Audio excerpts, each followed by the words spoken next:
अब हम देखते हैं नागवंश। नागवंश में दो भाग हैं।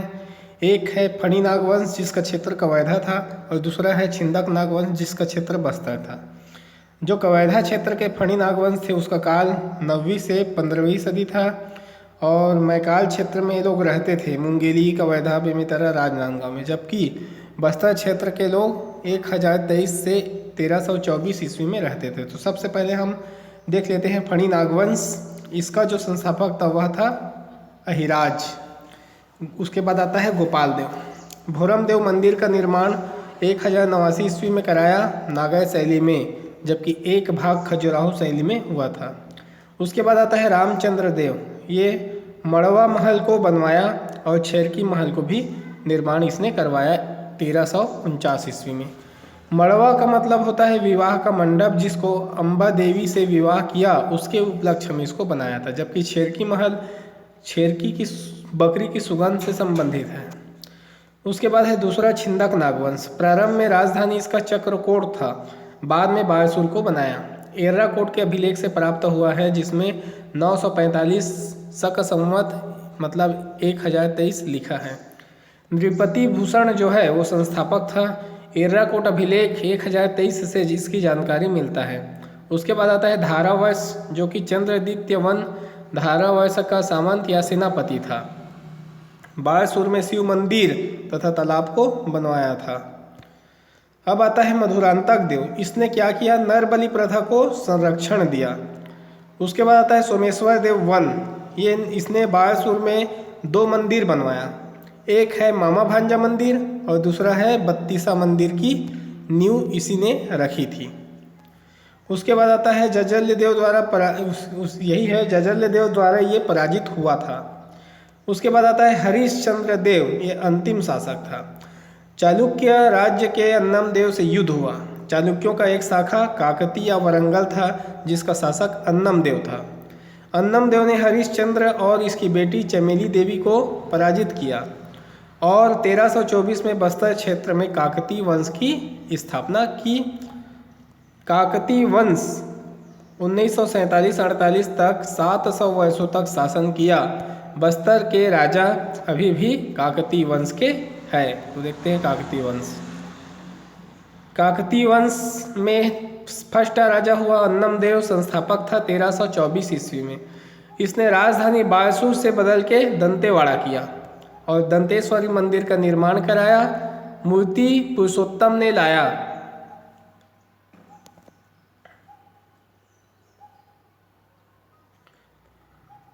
जयदेव भूषण। उसके बाद आता है हमीर देव। राज्य का विस्तार किया, उड़ीसा तक, जयपुर, कोरापुट तक इसको फैलाया। उसके बाद आता है भैरव देव। भैरव देव राजनीति स्थिरता उस समय इसके काल में आ चुका था। बस्तर में कपड़ा उद्योग का विकास हो रहा था। टसर कोसा से कपड़ा बनाया जाता था। अब आता है पुरुषोत्तम देव। काकती वंश का महान शासक कहलाता है। दंतेश्वरी की मूर्ति बायसुर से इसने दंतेवाड़ा पहुंचाया और गोमचा या दशहरा जो पर्व है इसी ने शुरुआत किया। बस्तर में रथ यात्रा की प्रारंभ किया। पुरुषोत्तम उड़ीसा में रथ यात्रा के दिन पैदल गया तथा वहाँ के राजा गजपति ने इसे रथपति की उपाधि दी थी। उसके बाद आता है प्रताप देव। प्रताप देव इसने कुली कुतुब शाह को हराया था। उसी समय चालुक्य में विजयनगर और बहमनी राज्य जो था वो स्थापित हो रहे थे। बहमनी की एक शाखा गोलकुंडा के शासक कुली कुतुब शाह था। अन्न हम भैरवपुर ले जाएंगे तभी प्रतापी कहलाएंगे। ये याद करने की ट्रिक है। उसके बाद आता है जगदीश राजदेव। कुली कुतुब शाह पुनः आक्रमण किया तथा पुनः हार गए। उसके बाद आता है दलपत देव। अजमेर सिंह के स्थान पर अवैध तरीके से ये राजा बना था। हल्बा जनजाति का विरोधी तथा अजमेर सिंह का समर्थक था।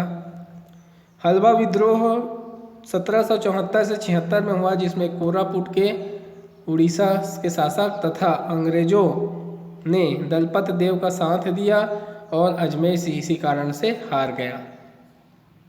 उसके बाद आता है अजमेर सिंह। दलपत का बेटा दरियादेव मराठों को आमंत्रित किए थे। कोटपाड़ का युद्ध हुआ अजमेर सिंह और मराठों के बीच। अजमेर सिंह हार गया। उसके बाद आता है दरियादेव। दरियादेव दलपत देव का पुत्र था और मराठों का कठपुतली बन गया था। मराठों के साथ कोटपाड़ की संधि 1779 में हुई। बस्तर में टकोली कर मराठा कर लागू कर दिया गया। याद रखने ठीक है, जगदीश दल के साथ अजमेर गया, उसमें दम था। उसके बाद है महिपाल देव। बस्तर को नागपुर से स्वतंत्र घोषित कर टकोली बंद करा दी। टकोली से यहाँ के मराठों को अत्यधिक कर मिलता था, इसलिए व्यंकोजी भोसला को इस पर आक्रमण का आदेश दिया। महिपाल हार गया तथा सिहावा नगरी क्षेत्र मराठों को दे दिया। 1825 में परलकोट का विद्रोह हुआ।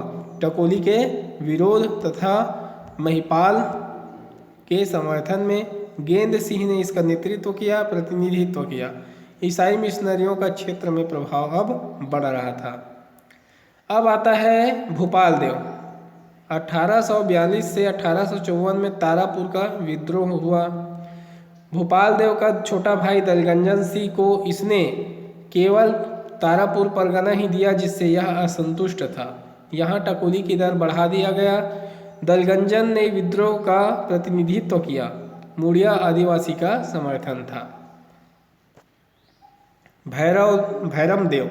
अंग्रेजों का जड़ जम चुका था। बस्तर एक जिला बन गया था तथा गोदावरी संभाग मद्रास राज्य का हिस्सा था। 1861 राज्य पुनर्गठन आयोग छत्तीसगढ़ एक संभाग बना। जिला रायपुर, बिलासपुर, सरगुजा। बस्तर छत्तीसगढ़ संभाग में नहीं था, यह छत्तीसगढ़ संभाग का जिला सन 1948 में बना। डिप्टी कमिश्नर चार्ल्स इलियट पहली बार बस्तर प्रवास पर आए। याद करने का ट्रिक है, कुत्ते का भू भय आदमी को रुद्र बना देता है। उसके बाद है रुद्र प्रताप देव। बस्तर को ब्रिटिश शासन को समर्पित कर दिया। 1900 ईस्वी में बस्तर में स्थायी बंदोबस्त लागू। जमींदार कर का एक निश्चित भाग रखेगा। कृषकों की स्थिति खराब होना प्रारंभ। साहूकार महाजन का बस्तर में उदय प्रारंभ। अब हम देख लेते हैं 1910 में भूमकाल का विद्रोह हुआ। धुरवा भतरा परजा द्वारा किया गया। प्रथम विश्व युद्ध 1914 में अंग्रेजी शासन का सहयोग दिया, इसलिए अंग्रेजी सम्राट जॉर्ज ने इसे सेंट ऑफ जेरूसलम की उपाधि से नवाजा। गणेश उत्सव, रामनवमी व दशहरा को प्रोत्साहन दिया। बस्तर में रामलीला पार्टी बनाया गया तथा जगदलपुर को एक नियोजित शहर बनाया। उसके बाद आता है प्रफुल्ल कुमारी देवी। प्रवीर चंद्र भंजदेव की पुत्री थी। छत्तीसगढ़ की एकमात्र महिला शासिका थी। इसको बाद में बता दिया गया है, ये इस तरीके से होगा, ये पहले और ये बाद में। प्रवीर चंद्र भंजदेव भारत की आज़ादी के लिए के समय बस्तर का राजा था। पूर्वी राज्यों का क्षेत्रीय समूह बनाया तथा संघ में शामिल हुआ। पृथ्वी पर्स द्वारा इन्हें विभिन्न सुविधा दिया गया। काकतीय वंश का अंतिम शासक था, परंतु राजा अब भी है। वर्तमान राजा बस्तर में 15वां नंबर का है कमल चंद्र भंजदेव। अब थोड़ा सा देख लेते हैं बाण वंश। 8वीं 9वीं और 10वीं एडी में ये बना। राजधानी रखा था पाली कोरबा का क्षेत्र। महामंडलेश्वर मल्लदेव इसका संस्थापक था। विक्रमादित्य कहलाता था। शंकरगढ़ जो कि कलचुरी का था ने इसने इसको हरवाया था। पाली में शिव मंदिर का इसने निर्माण करवाया और सिंह तथा जानवर के शरीर वाला चित्र पाली में प्राप्त हुआ है। पाली से पर्वत द्वारा उड़ीसा का है, कोई खास नहीं है। ये क्षेत्र में देवभोग का क्षेत्र वो उड़ीसा में रहता था। सोमन राज था, फिर तुष्टिकर था और माँ के स्वास्थ्य के बदले देवभोग को दान दिया था। इतना ही है।